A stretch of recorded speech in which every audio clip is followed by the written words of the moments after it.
This vows that Dr. Babasaheb Ambedkar has given to us is very important. And I would like to take a couple of quotes what Dr. Babasaheb has said. Religion is for men and not man for the religion. So it is important that we understand why we are talking, why we are gathered here today. Okay. So the other thing is also that, and Babasaheb said he had expressed his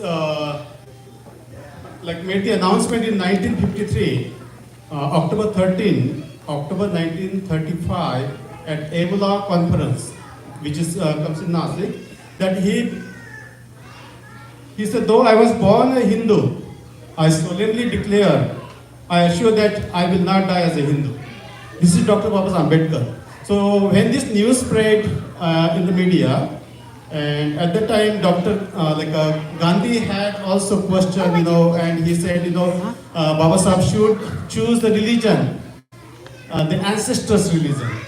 Okay, and for which Dr. Babasaheb has given the quotation, and he said,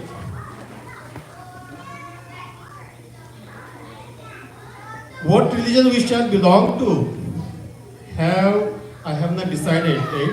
What ways and the means we adopt, we have not thought about, but we have decided one thing, and after the due deliberations and with deep convictions, the Hindu religion is not good for us.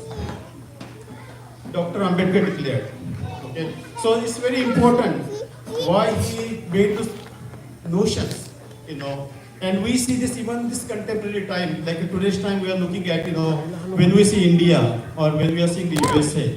These things hasn't left, though people have left the borders, yet they still have that caste notion, okay, and it is embedded in the religion itself, okay. So Babasaheb has said he's choosing the religion which is based on the equality, okay, which talks about it accommodates everybody, every human being on this land. Okay, and there is he knew that remaining in the Hindu religion will bring no kind of progress to anyone. For some, the hierarchy of the Hindu religion brings profits. This is true for the superior classes, and I know what I mean, the superior classes and the castes. Okay, Dr. Babasaheb Ambedkar strongly believed in the Buddha's message of equality. Okay, and this quotes from the Buddhas. At the time he was saying, we'll come that later, but in Buddhist religion there were 75% of bhikkhus were Brahmin at the time when Babasaheb was quoted in 1935, and 25% were Shudras and the others. But he's quoting from the Lord Buddha. O bhikkhus, you have come from different countries and the castes. Rivers flow separately in their own countries, but do not remain distinct when they meet the sea. They become one and the same. The Buddhist brotherhood and of monks is like the sea. In this Sangha, all are equal. It is impossible to know Ganga water from Mahandi water after both have merged in the sea. In that way, after coming into the Buddhist Sangha, your caste goes away. All people are equal. Only one great man spoke of equality, and that is Lord Buddha. So we must understand, and we should not have any ambiguity in our mind or any doubts why Babasaheb has given this religion. And if one does, I think we need to look back why we are questioning Dr. Babasaheb has done so much for us. Okay, so it is important that we should be looking at all these things. Okay, and I think these questions, if it comes in our mind time and again, I think we are missing the point. Okay, then we are questioning those leaders who have done so much, they have sacrificed their lives. Okay.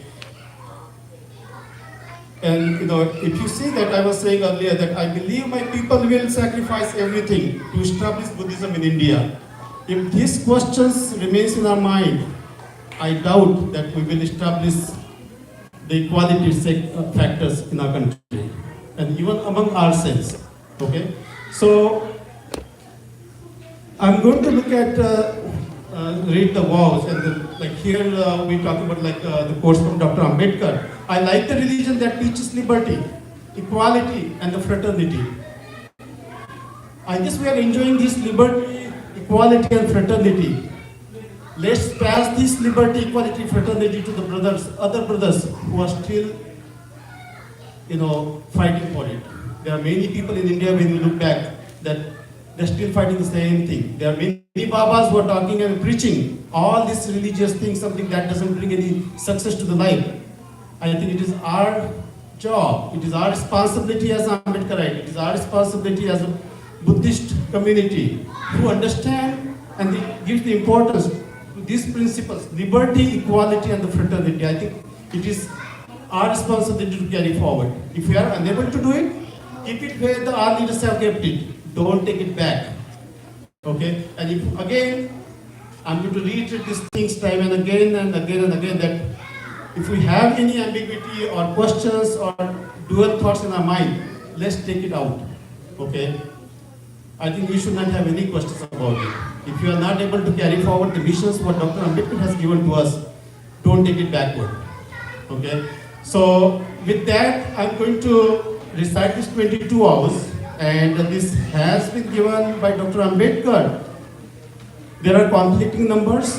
Some say 5 lakhs, some say 6 lakhs, some say, more or less. Irrespective of that, what is not important to me is the numbers. What is important, the religion that Baba Sahib has given to us.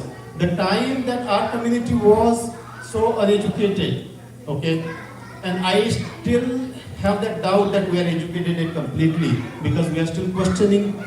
Some people are questioning. So I think for that reason, we have not completely understood the Buddha's teaching, nor what Dr. Ambedkar has given to us. So I think it is time for us to understand, and this vows has to be, we are like again each year. I think this is time to do it again, so that at least these fresh memories will keep in your mind, and you will keep working towards the spread of Buddhism. Okay, so this is where the Diksha Bhumi is, and if you see on the right, Dr. Baba Ambedkar and my side. Okay, that is in October 1956 at Diksha Bhumi, Nagpur. So here is the Baba Sahib is giving the 22 vows to millions of I think it's about 500,000 people at the time. Okay, and these are the current pictures, like the crowd you see. Each year the crowd is getting bigger and bigger. The people are understanding the religion, people are understanding the teaching. Okay, so they are coming in flocks in all different parts of the country.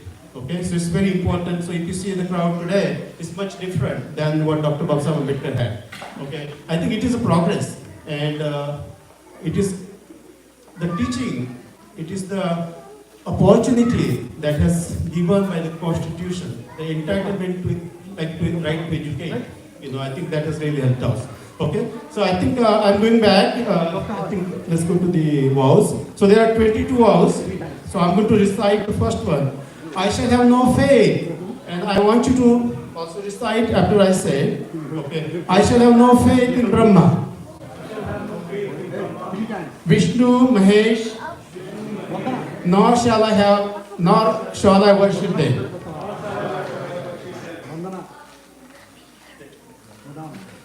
I shall have no faith in Rama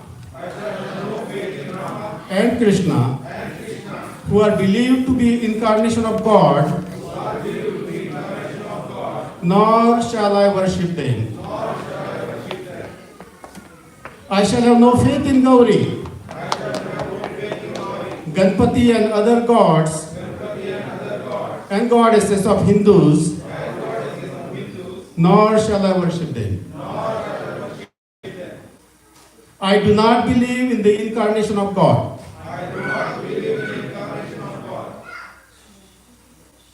I do not, I shall not believe that Lord Buddha was the incarnation of Vishnu. I believed his to be sheer madness and false propaganda. I shall not perform Shraddha, nor shall I give Pindadan. I shall not act in a manner violating the principles and the teachings of the Buddha. I shall not allow any ceremonies to be performed by Brahmins. I shall believe in the equality of man. I shall follow the noble eightfold path of Buddha. I shall follow the paramitas prescribed by the Buddha. I shall have compassion and loving kindness for all living beings and protect them. I shall not steal. I shall not tell lies. I shall not commit carnal sins. I shall not take intoxicants like liquor, drugs, etc. I shall endeavor to follow the noble eightfold path and practice compassion and loving kindness in everyday life.